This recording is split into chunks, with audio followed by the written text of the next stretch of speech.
Shabbat Shalom à vous tous, Shabbat Parashat Vayeshev. La paracha commence avec le psaume Vayeshev Yaakov Be'eretz Megorei Aviv, que Yaakov il s'est assis dans le même pays que ses parents, Be'eretz Kenan. Et la paracha continue et dit Elle est Toldot Yaakov. Voici l'histoire de Yaakov, voici l'histoire des descendants de Yaakov. Au lieu de continuer à nous raconter vraiment qu'est-ce qui s'est passé à Yaakov, la Torah elle dit Elle est Toldot Yaakov, Yosef, Ben Sheva Yisrael Shana. La Torah commence à nous raconter les histoires de Yosef, pas de Yaakov. Pourquoi? La Torah elle dit Voici l'histoire de Yaakov. Pourquoi elle commence à nous raconter l'histoire de Yosef? Alors en fait, il y a un grand leçon dans ce mot-là. Elle est Toldot Yaakov Yosef. Yaakov, il s'appelle aussi Israël, le peuple d'Israël. Et voici l'histoire du peuple d'Israël, Yosef. On suit exactement la même histoire que Yosef Hatzadik. Yosef, il était chez son père, il était le fils préféré de son père. Il étudiait la Torah, il était dans la spiritualité. Et après, il doit descendre en Égypte, il va en exil. Vous savez, c'est quoi d'être dans un endroit, être le fils préféré de papa, être entouré des bonnes choses, être que dans le spirituel, et tout d'un coup, on doit descendre à l'exil en Égypte. Mais lui, il reprend des forces, il essaye d'être le meilleur personne qu'il peut être. Il travaille chez Potiphar, et même là-bas, il essaye d'être le meilleur. Et pour cela, il est tellement bien, il est tellement droit, il ne veut pas trahir son maître, on le jette en prison. Il arrive en prison, et là-bas, au lieu d'être triste, il continue à faire des bonnes choses, il continue à aider les gens. Il trouve là-bas deux ministres. Un de ces ministres, c'est un ministre qui a jeté Yosef en prison.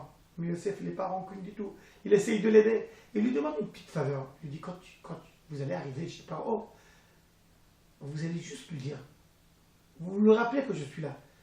Je n'ai pas besoin ni de piston, ni rien du tout. Moi, je me débrouille. Mais juste rappelez-le que je suis là. Et non, ce ministre oublie Yosef. Yosef vit dans un monde où les gens, ils s'en foutent des autres. Ils pensent qu'à eux, qu'à leur bien. C'est tout. Mais Yosef reprend des forces. Il n'est pas triste du tout. Et il continue à lutter et à faire des bonnes choses. Il sort du prison.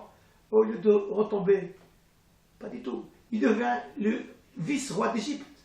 Yosef devient le vice-roi d'Égypte. Et il continue à faire des bonnes choses et être la meilleure personne qui existe. Il est tellement bien qu'il arrive à nourrir toute l'Égypte, lui-même. Il essaye d'aider les gens. Ça, c'est Yosef. Et en fait, il nous enseigne quelque chose d'extraordinaire. Quand on arrive à l'exil, on croit deux fois que c'est pour descendre, pour s'abaisser.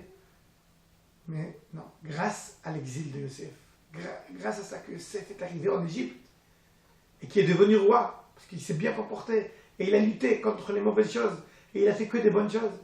Pas seulement qu'il ne s'est pas baissé spirituellement en Égypte, pas seulement qu'il n'était pas prisonnier dans l'exil. Au contraire, il a fleuri, grâce à son travail, il a réussi à ramener plus tard le peuple d'Israël dans l'Eretz Israël. Tout ça, c'est grâce à Yosef.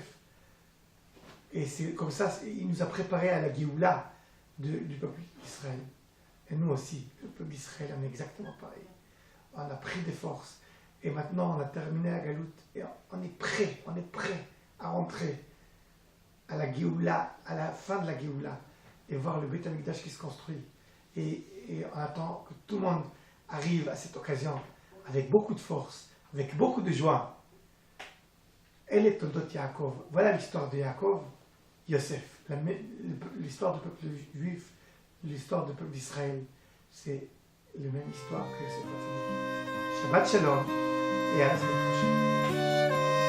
prochaine.